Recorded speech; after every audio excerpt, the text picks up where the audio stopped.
Hello, my name is Gary Gomes. I'm here with John Karazian, who's an astrologer from Lebanon, who I've had the honor of knowing since 2006. I've been working with him, sort of advising him, or I hope at least providing some good knowledge to him over the past few years. And it's an honor for him to be on the channel. We're going to spread this out into other formats as well. But we will put this on the YouTube channel that I have.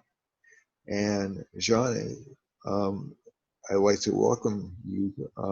And if you could just give me a little bit of background about yourself and how long you've been into Jyotish, why you've done into Jyotish, and what the presentation's about.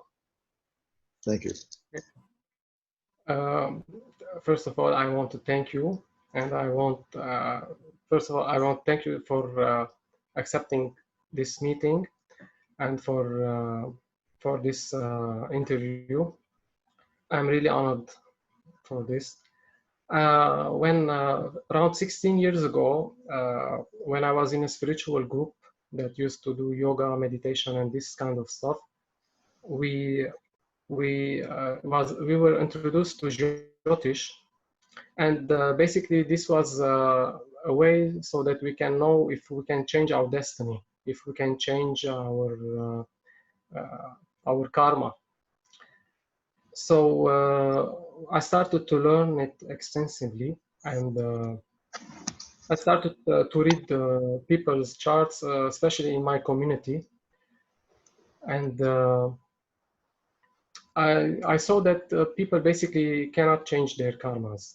They basically, everything that Jyotish shows in a chart, it happens to them, especially the Mahadashas.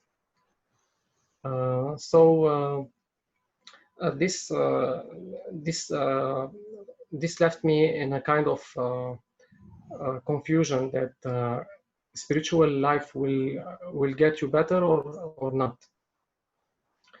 And I left the Jyotish like in a standby for around 10 years, just so that because I was not able to help people, because I was not able to give them the right advice. I was able to see, to pinpoint the future and the past, and I was able to say what is going to happen and what happened, these kinds of things. But I always feeling guilty, especially when I used to see bad charts. Bad effects. So around a year ago, I started to read again the books of Parasara with a new intention, with a new spirit, so that we can find a solution for this. And this is where I noticed something, and basically our subject for today is the gift of Brahma. It is mentioned in the book of Parashara, and this is the greatest gift any Jyotish can use in his life for an astrologer and for anyone who is going for a reading. Okay. So describe the gift of Brahma, at least and by the way, one of the reasons I was attracted to Jyotish was because I wanted to find out how I could change things myself. So this is going back about 30 years now. Okay, so you know, Jyotish is very interesting, especially when it works. And I know, especially your predictions and mine, I see them work every time because maybe we know how to evaluate the strength. You know, Parasara talks a lot about evaluating the strength of the house, of the planet. Yeah. So it's really interesting that Jyotish really works. Now coming to the topic of the gift of Brahma, I will just say what Maharishi Parasara says to Maitreya in the chapter 84, verses 26-27. He says, The planet who is the cause of adverse effects to a person at any time should be worshipped and appeased, because Brahma has blessed the planets with the boon, be good to the persons who worship you. And the development and progress and downfall of the people and the creation and destruction of the universe are all under the administration and authority of the planets. Therefore, they are most vulnerable. Yeah. Okay, so basically Parasara is saying that it doesn't matter how much adverse effect you have in your chart. Suppose your planets are all in the 8th house or 12th house or 6th house or really weak. It is sufficient that you worship the planet, accept it, and the planets are blessed with the boon that they should give you benefit results, because God has ordered them in this way. Yep. Okay, and so and so in terms of worshiping the planets, we have gemstones as remedies. We have mantras as remedies that are specified. But is there a larger global view you can take in terms of honoring the planets? Is there a more direct path than that, do you think? You know about the remedies. Parasara says a lot about the remedies, and I read the books about remedies. Basically, what I learned from is that when you do a remedy, you shift the adverse effect. It's not like you remove it. In Betin Behari's book, he mentions an incident with the woman that has problems in sleeping. Then she goes to an astrologer and he gives her a remedy. And when she does the remedy, she starts to sleep good, but she starts to have a lot of expenses. Yep. So the adverse effect has shifted, but it didn't go away. Sure. So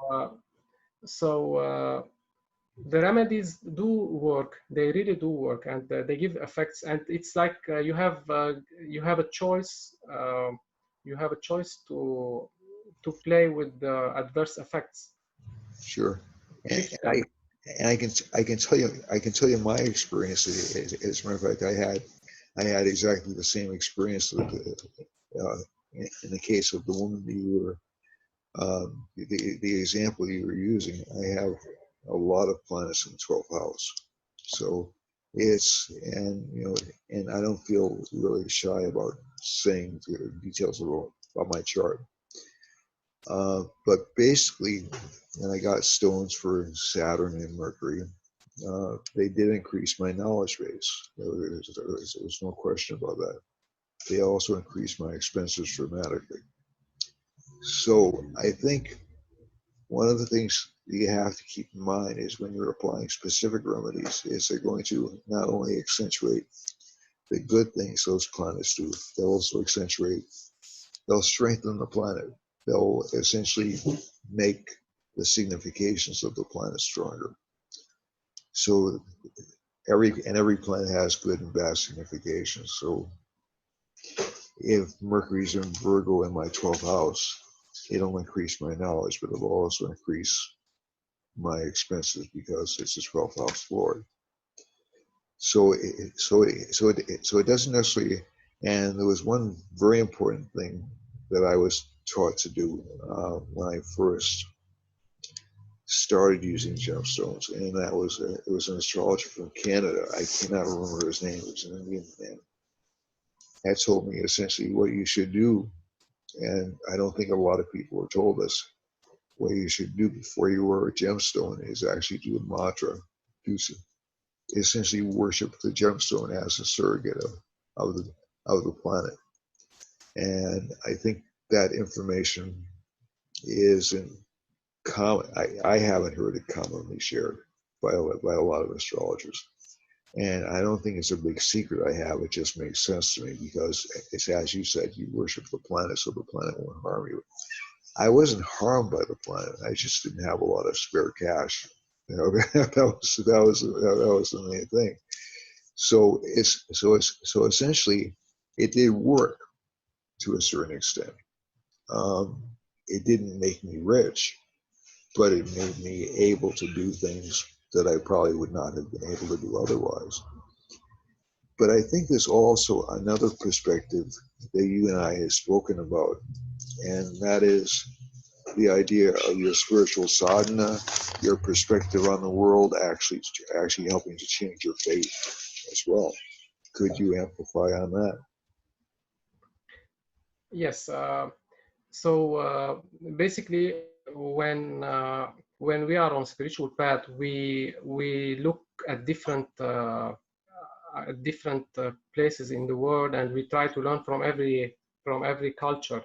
Like we live in the Middle East, you live in the West, but we had both an urge to learn more about the Indian philosophy and about Jyotish. So when I learned more about Jyotish, I learned more about Jesus, more about Pythagoras, more about Socrates. So I noticed that they all speak about the same concept. Jesus said to love your enemies. I think that this is the same thing. If you have an adverse effect from a planet and you loved it and you accepted it, I think it's a method that you change it. When Jesus said this, he didn't say it only from a philosophical point of view. He said it, he was giving us a tool to change everything in our lives. Mm-hmm. It seems that this is the only tool that you can evolve. And he says it, if you read the chapter where he says love your enemies, you will notice that he says, what good are you if you only love your people, the people who you love, but you really are more if you love the people that hate you or they are your enemies. If you could be in such a state, then you are out of this matrix, you are out of this worldly negative rules, and this kind of gives you the power and strength to change everything and bend the rules that binds you.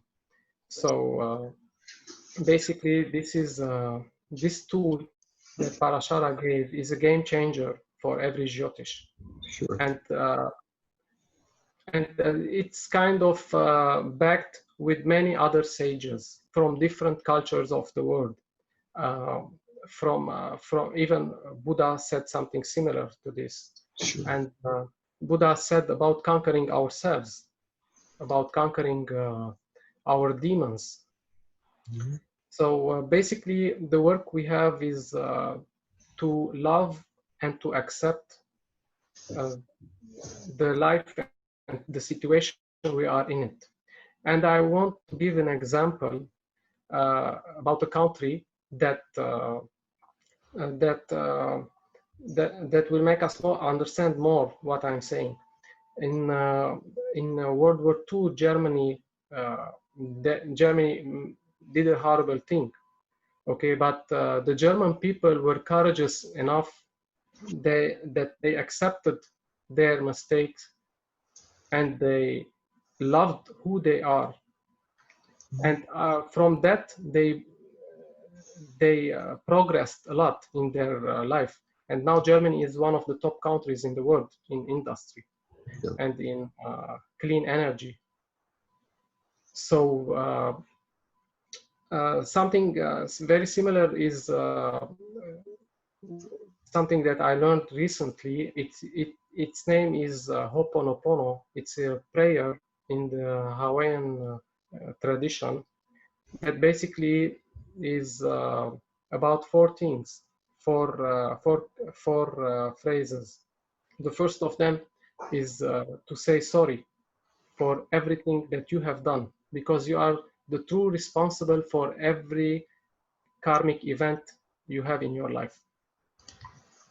Second is to say forgive me. You can say it to yourself, to your soul, to God, then you say, I love you, to yourself, to God, to everything, and thank you. Basically, this prayer is very similar to what Parashara is saying, to accept and appease, to worship and appease, to love and accept. And that brings to mind the idea that, you know, that the greatest teacher that we have in the chart, the greatest guru we can have, is making mistakes. I was reading just this morning, I was reading a chapter in one of Mr. Rao's books on prediction, and he was encouraging people not to be afraid to make mistakes, because mistakes are often your greatest guru. And that's not only true in astrology, that's true in life. So nobody starts off playing violin like Yehudi Menuhin, or he starts off painting like Picasso. You know, nobody starts from that place. They all start from another place, and they make mistakes. They have cast off works. And as an astrologer, you have these problems too. You know, you say, "Well, I did that once. That didn't work. Why didn't it work? Am I doing something wrong?" And you learn from that. You know, and it's true. It's true. When you're, if you can put yourself back to the mind when you were a student, you didn't know everything, right? You didn't know your multiplication. You didn't know algebra. You didn't know any of that stuff. And some people pick it up more quickly. Other people have to work harder at it. But it's all your action. It's all how you deal with it. And to amplify on your other point, and we can talk about this in a little bit more detail, but basically, the chart isn't, if you're trying to change your life or learn from your mistakes, you're not flying in the face of God. The chart is essentially a reflection of your karmas, the karmas you from previous lifetimes you brought forward, maybe mistakes or maybe things you weren't paying attention to properly. I dislike the idea, although I'm certain it occurs, and there are combinations in the book which indicate that if you've insulted a Brahmin, you have this placement in your chart. But the proliferation of curses I've seen over the past 5 years or so, I've just gone like, wow. I don't think they're, and the idea of using the word curses to a non-Indian is more like, what, somebody intentionally did this to me? No, in the chart we have these problems that are in the chart. So maybe I didn't save enough in a previous lifetime. Maybe I spent too much money, or I didn't care about money. And, or maybe I was I didn't work hard enough. You know, maybe that's what the Saturn in the 12th house means. Or maybe I worked too hard. It's really something that's the result of your karmas. And if it's a result of your karmas, then you can fix them or work on them. You're stuck with certain aspects of this life. You're stuck with the body that you're born into. You can modify it, but it's really, and you have your parents, I have my parents, you have where you were born, I have where I was born. Those are things we can't change. Going forward, if we get a larger view of things, we can see where certain roads are leading. Some of them may not be so pleasant, but we can make them more tolerable by just changing the steering wheel a little bit. So they're tough to overcome, but they can be adjusted. I'm sorry, Jonathan. I didn't want to take up that much time, but No, what you said is very important, and I just want to add something that when Maharishi Parasara talked about Jyotish in the first 2 chapters, you notice that he said that the Navagrahas, they don't decide your karma. They only incarnated so that they show you your karma. It's not something they created. He is very clear. that the planets only show you your karma. They do not create it. So you are responsible for every adverse effect in your chart. First, you have to accept this. Then he says that this science is given to good people so that they help their community. So if this science was given to us and we don't know how to use it to help people, it really will give us bad results. Because suppose I am reading a chart and I give bad predictions to someone, and I don't have the tools to help him, to tell him what to do, to tell him how to enhance his life. So basically, Jyotish and Parasara were like gurus, spiritual gurus, not only gurus in astrology or in Jyotish. They were spiritual gurus. They wanted to help the community to be in a better place. So basically, Jyotish astrologers, I'm one of them for a long time.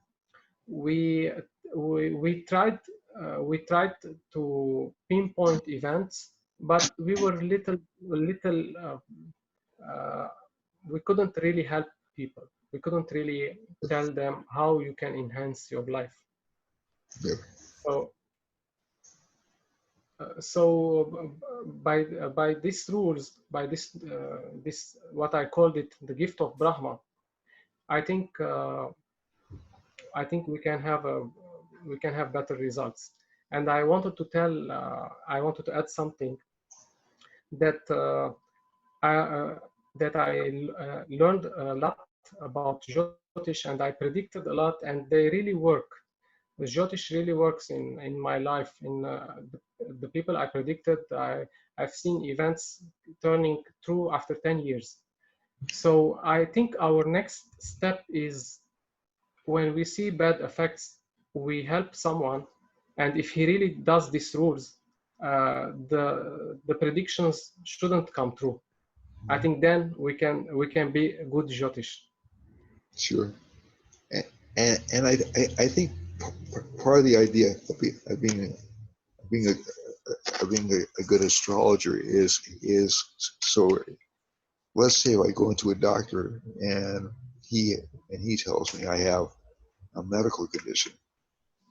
Some medical conditions you can do something about. Some medical conditions you can't. We're not at the current stage of development where we know how to address them. But if we do know how to correct something, let's say if you have, I'll use something serious like a ruptured appendix. They know how to treat that, but it does no good to me to go into an astrologer, and the astrologer tells me I have the equivalent of a ruptured appendix, and I say to him, "Well, how do I fix it?" And he says, "It's just your fate." Some of these things we do know how to fix. Some of these things can be corrected. Not all of them.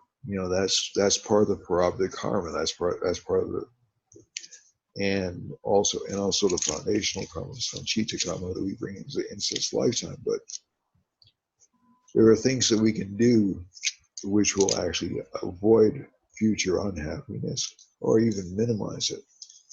So I think that it's extremely valuable to point out to people that, number one, their chart does not mean they're doomed. That they don't have to endure all this misery. They may have to make different choices than they've been making, and we're creatures of habit.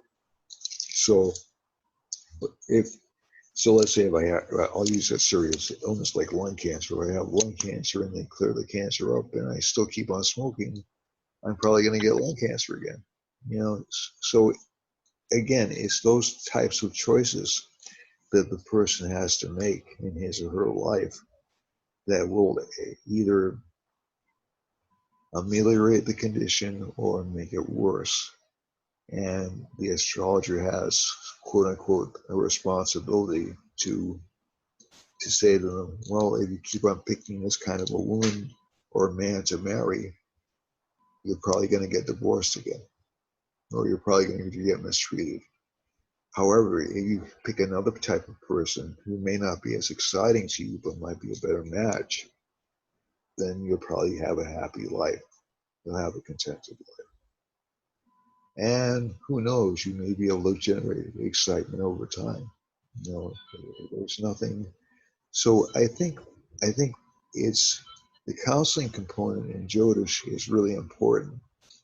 The remedies are very important as well, but they have to be applied, and there has to be some kind of a realistic expectation. But I know you believe in the law of attraction, and also maintaining a positive attitude is also extraordinarily important too.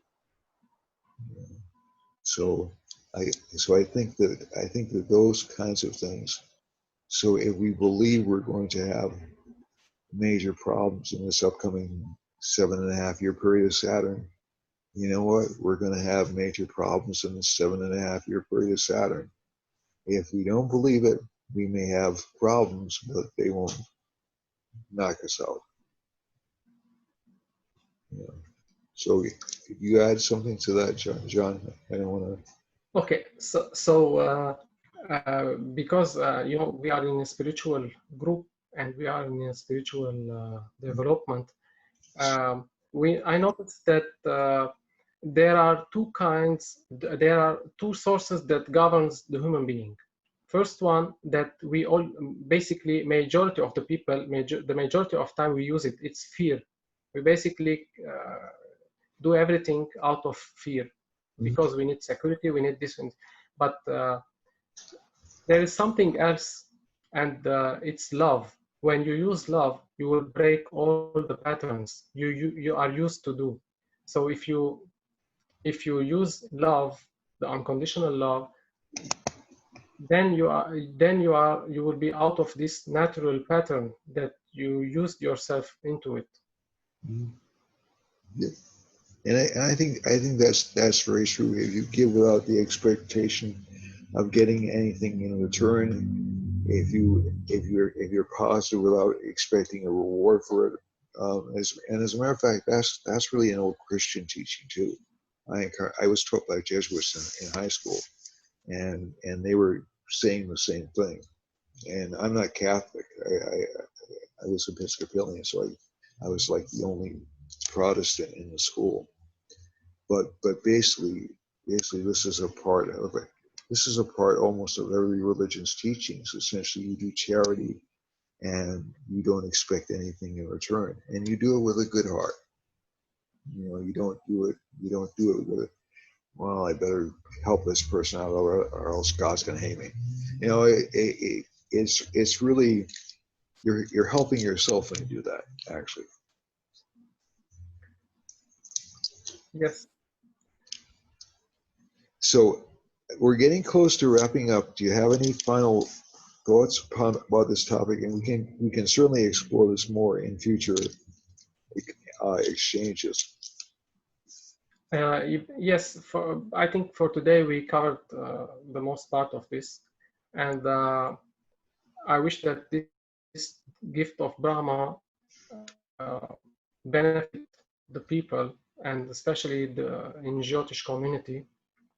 And I want to thank everyone in my life who directly or indirectly helped me in my knowledge in spiritual and Jyotish fields. And this discovery is not only mine, because everyone in my life had a part in it. And I want to thank you for your help. Since 16 years ago, you were a good mentor in Jyotish, and I learned the basics, and I learned how not to make mistakes in my predictions. That was from you. Thank you for this interview, and thank you for everything. Well, thank you, John. It's been an honor to have you, to share the space with you, and also to share your company as a student. I feel blessed by the students I have, to be honest. I don't have a lot, but those I do have, I feel very, very blessed, because they're just wonderful people. Thank you. They're the best. Okay. All right. So we're going to sign off now. John's going to post it post this video on his page.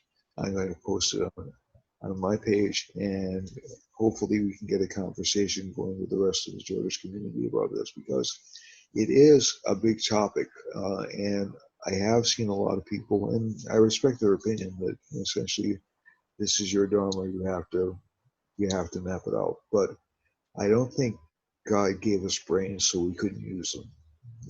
I think we have a gift of intelligence. Sometimes it doesn't show up very strongly, but it's there. And if we use that gift well, we can have a good life. We may not be the richest person in the world, we may not be the most beautiful, most famous person in the world, but we can be happy. And that's really, and I think there's really not a greater blessing than that. Happiness can't be acquired by those other assets. It can only be acquired from within. So, I mean, the other things are nice. Don't get me wrong, but they're not going to bring you happiness unless you're truly happy inside. Okay, all right, all right. I have a strong Venus in my chart. I have to acknowledge the material world. All right, all right. So, all right, all right, Making you a very nice person. all right. Thank you very much, John. It's been a pleasure. Thank you. All right.